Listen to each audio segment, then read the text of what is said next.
आज की इस खास चर्चा में स्वागत है। आज हम एक ऐसे टॉपिक पर बात कर रहे हैं जो बिजली से जुड़ा है, पर अक्सर हम ध्यान नहीं देते। पावर फैक्टर, मतलब शक्ति गुणक। हमारे पास जो जानकारी है वो इसे काफ़ी आसान बनाने की कोशिश करती है।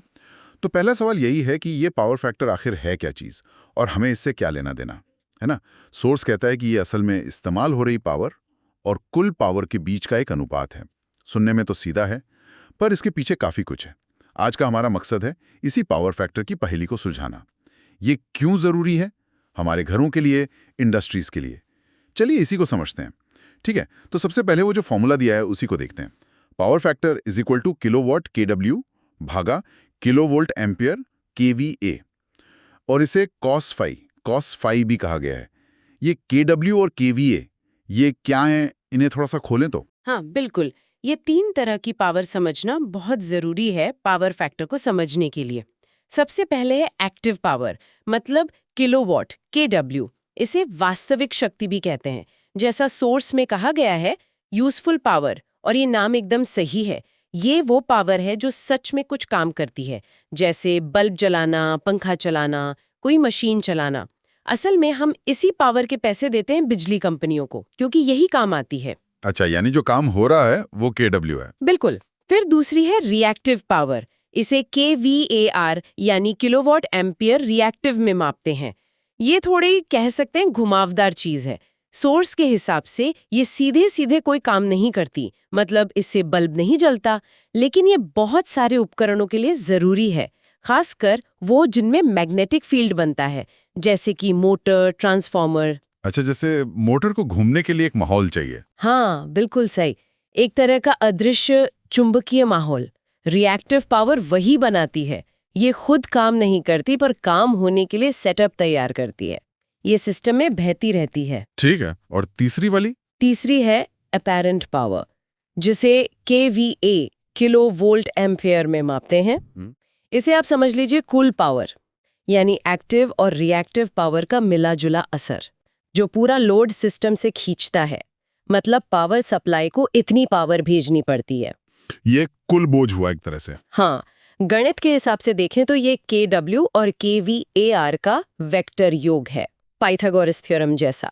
KW square is equal to KVR square plus KW square. आपका मीटर शायद KW या KWH नापता है, पर तारों को, ट्रांसफॉर्मर को, उनको KVA का बोझ उठाना पड़ता है। अच्छा, तो KW असली काम, KVAR माहौल बनाने वाला, और KVA कुल मिला के जो खींचा जा रहा है।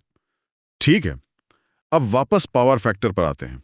ये KW और KVA का अनुपात है, KW/KVA। हाँ, सोर्स कहता है कि इसका मान हमेशा 0 और 1 के बीच होता है। ये नंबर हमें क्या बताता है? हाँ, ये नंबर बहुत अहम है। ये सिस्टम कितना कुशल है, कितना एफिशिएंट है, ये बताता है। अगर पावर फैक्टर 1 है, मतलब 100%, तो ये परफेक्ट है, आदर्श स्थिति। इसका मतलब है कि जितनी भी KVA पावर सिस्टम से ली जा रही है, वो पूरी की पूरी किलोवाट में बदल रही है। यानी सारी पावर काम आ रही है, कोई रिएक्टिव पावर नहीं है, या वो बैलेंस हो गई है, कोई बर्बादी नहीं। लेकिन असल में तो 1 नहीं होता होगा ज्यादातर। नहीं, बिल्कुल नहीं। खासकर जहां बहुत सारी मोटर्स वगैरह लगी हों, वहां ये 1 से कम होता है। मान लीजिए पावर फैक्टर 0.7 है, तो इसका मतलब है कि अगर सिस्टम 100 KVA खींच रहा है, तो उसमें से सिर्फ 70 किलोवाट ही असली काम कर रहा है। बाकी का जो असर है, वो रिएक्टिव पावर KVAR के रूप में सिस्टम में बस घूम रहा है, बिना कोई काम किए। अब सोचिए, उसी 70 किलोवाट काम के लिए अगर पावर फैक्टर मान लीजिए 0.95 होता, तो सिस्टम को सिर्फ करीब 74 KVA ही खींचना पड़ता। अच्छा, मतलब कम पावर फैक्टर में उतने ही काम के लिए ज्यादा कुल पावर खींचनी पड़ती है। बिल्कुल, यही इसकी जड़ है। और वो जो cos फाई वाली बात थी, PF equal to cos phi, जहां फाई वोल्टेज और करंट के बीच का फेज एंगल है, ये एंगल क्या है? हाँ, ये थोड़ा तकनीकी है, पर जरूरी है। देखिए, AC करंट में वोल्टेज और करंट लहरों की तरह चलते हैं, वेव फॉर्म में। जब पावर फैक्टर 1 होता है, तो वोल्टेज और करंट की लहरें एकदम साथ साथ चलती हैं। उनमें कोई फेज अंतर नहीं होता। एंगल फाई 0 होता है और कॉस 0 होता है 1। ठीक है। लेकिन जब सिस्टम में रिएक्टिव पावर होती है, खासकर इंडक्टिव लोड की वजह से, तो करंट की लहर वोल्टेज से थोड़ी पीछे रह जाती है, लैग करती है, या कभी-कभी आगे भी निकल जाती है अगर कैपेसिटिव लोड हो। ये जो आगे पीछे होना है, इसी को फेज एंगल फाई कहते हैं। यह एंगल जितना बड़ा होगा, कॉस फाई उतना ही छोटा होगा, यानी 1 से कम, और पावर फैक्टर उतना ही खराब। इसे इसे किसी आसान उदाहरण से सोच सकते हैं? हाँ, सोचिए, आप एक भारी बक्सा धकेल रहे हैं। अगर आप सीधा धक्का मारते हैं, बिल्कुल सीधा, तो आपकी पूरी ताकत बक्से को आगे ले जाने में लगती है। ये हुआ हाई पावर फैक्टर एंगल 0। लेकिन अगर आप थोड़ा टेढ़ा होकर धक्का मारें किसी एंगल पर, तो आपकी कुछ ताकत बक्से को नीचे दबाने में या साइड में खिसकाने में बेकार जाएगी। आगे कम ताकत लगेगी। ये हुआ लो पावर फैक्टर। अच्छा, ये बढ़िया उदाहरण है। तो मतलब लो पावर फैक्टर में वोल्टेज और करंट का तालमेल बिगड़ा हुआ है, और इस वजह से हमें उतने ही काम किलोवाट के लिए ज्यादा करंट खींचना पड़ रहा है, क्योंकि केवीए बढ़ गया है। हाँ, और ज्यादा करंट का मतलब तो ज्यादा नुकसान होता है ना, तारों में गर्मी वगैरह। केडब्ल्यू के लिए ज्यादा करंट आए बहता है तो ये लॉस, ये बर्बादी करंट के स्क्वायर के हिसाब से बढ़ जाती है, मतलब बहुत ज्यादा। ये सारी एनर्जी गर्मी बनकर बेकार चली जाती है। और इसका असर हमारी जेब पर भी, मतलब बिजली के बिल पर। हाँ, जरूर पड़ता है। एक तो ज्यादा करंट का मतलब है कि आपको ज्यादा मोटे तार, बड़े स्विच, बड़े ट्रांसफार्मर चाहिए, नहीं तो वो गर्म होके जल सकते हैं। तो शुरुआती खर्चाई बढ़ गया। हाँ, ये तो है। दूसरा, बिजली कंपनियां, खासकर बड़े कंज्यूमर्स जैसे इंडस्ट्रीज या मॉल वगैरह पर कम पावर फैक्टर के लिए पेनल्टी लगाती हैं या फिर डिमांड चार्ज ज्यादा लेती हैं, क्योंकि उन्हें तो ज्यादा केवीए सप्लाई करना पड़ रहा है ना, भले ही आपने केडब्ल्यू कम इस्तेमाल किया हो। अच्छा, वो इसलिए क्योंकि उनके सिस्टम पर लोड बढ़ जाता है। बिल्कुल, उनके पावर प्लांट, उनकी लाइनें, सब पर ज्यादा बोझ पड़ता है, उनकी लागत बढ़ती है, तो वो पैसा वसूलते हैं। तो हाँ, कम पावर फैक्टर सीधे सीधे बिल बढ़ा सकता है। सोर्स में वो स्कूटर वाला उदाहरण भी था। सीधी सड़क पर चलो तो हाई पीएफ, ब्रेक एक्सेलरेटर साथ दबाओ तो लो पीएफ, पेट्रोल बर्बाद। क्या वो यहाँ फिट बैठता है इन नतीजों को समझने में? हाँ, वो उदाहरण बर्बादी या इनएफिशिएंसी के आइडिया को समझाने के लिए अच्छा है। तकनीकी रूप से प्रक्रिया अलग है, पर जैसे स्कूटर में पेट्रोल फालतू जल रहा है, वैसे ही यहाँ इलेक्ट्रिकल एनर्जी बिना काम किए सिस्टम पर बोझ डाल रही है और गर्मी बनकर बर्बाद हो रही है। वो उदाहरण याद दिलाता है कि सिर्फ चलना नहीं, सही तरीके से कुशलता से चलना जरूरी है। तो हमने देखा कि ऊर्जा बर्बाद होती है, लागत बढ़ती है, सिस्टम पर बोझ पड़ता है। क्या इसका असर पूरे ग्रिड पर भी होता है, मतलब बड़े लेवल पर? हाँ, बिल्कुल होता है, और ये एक बड़ी समस्या है। जब एक बड़े एरिया में बहुत सारे लोग कम पावर फैक्टर पे बिजली खींचते हैं, तो पूरे ग्रिड को बहुत ज्यादा केवीए भेजना पड़ता है। इसका मतलब है पावर प्लांट, ट्रांसमिशन लाइनें, डिस्ट्रीब्यूशन नेटवर्क, सब पर उनकी क्षमता से ज्यादा लोड आ जाता है। इससे क्या होता है? इससे वोल्टेज गिरने लगता है, वोल्टेज ड्रॉप बढ़ जाता है, लोगों तक सही वोल्टेज नहीं पहुंच पाता, ग्रिड की स्थिरता, उसकी स्टेबिलिटी कम हो जाती है।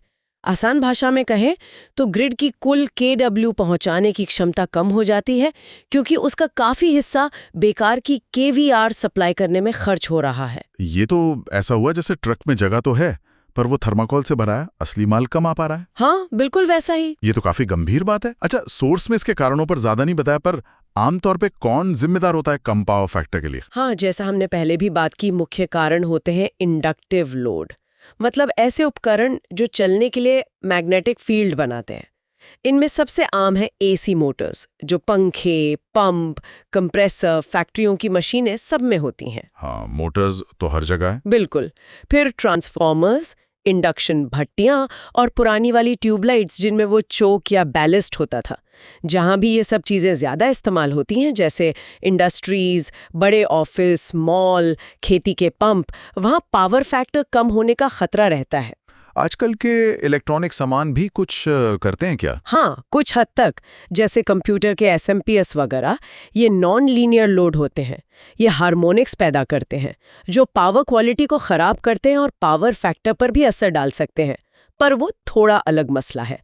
जो क्लासिक लो पावर फैक्टर है, वो मुख्यतः इंडक्टिव लोड की रिएक्टिव पावर डिमांड की वजह से होता है। तो ये समझना बहुत ज़रूरी है कि ये सिर्फ कोई टेक्निकल नंबर नहीं है। इसका सीधा असर है हमारी एनर्जी एफिशिएंसी पर, लागत पर और पूरे बिजली सिस्टम की सेहत पर। एकदम सही कहा। और अच्छी बात यह है कि इसे ठीक किया जा सकता है। पावर फैक्टर करेक्शन के तरीके हैं, जैसे कैपेसिटर बैंक लगाए जाते हैं। ये कैपेसिटर बैंक क्या करते हैं कि जो इंडक्टिव लोड को रिएक्टिव पावर चाहिए वो वहीं लोकल में सप्लाई कर देते हैं। अच्छा, मतलब ग्रिड से नहीं खींचनी पड़ती। हाँ, इससे ग्रिड से खींचने वाली रिएक्टिव पावर कम हो जाती है और पावर फैक्टर सुधर जाता है। करंट कम हो जाता है, लॉस कम होते हैं और बिल भी कम हो सकता है। इंडस्ट्रीज में तो ये आम बात है, पर अब कमर्शियल बिल्डिंग्स में भी इसका चलन बढ़ रहा है। तो चलिए आज की चर्चा को समेटते हैं। हमने समझा कि पावर फैक्टर उपयोगी पावर किलोवाट और कुल पावर केवीए का अनुपात है। इसका फॉर्मूला देखा, PF = kW, KVA = cos phi। 3 तरह की पावर जानी, एक्टिव, रिएक्टिव और एपरेंट। और ये समझा कि अच्छा पावर फैक्टर यानी 1 के करीब क्यों जरूरी है, ये सिस्टम की कुशलता दिखाता है। हाँ, वो स्कूटर वाला उदाहरण भी शायद याद रखने में मदद करेगा कि अकुशलता कैसे होती है। बिल्कुल। और ये सब जानना इसलिए जरूरी है क्योंकि ऊर्जा बहुत कीमती है। चाहे हम घर में हो या फैक्ट्री में, एनर्जी को सही ढंग से इस्तेमाल करना हमारी जिम्मेदारी भी है और जरूरत भी है। पावर फैक्टर को समझना और सुधारना उसी दिशा में एक कदम है।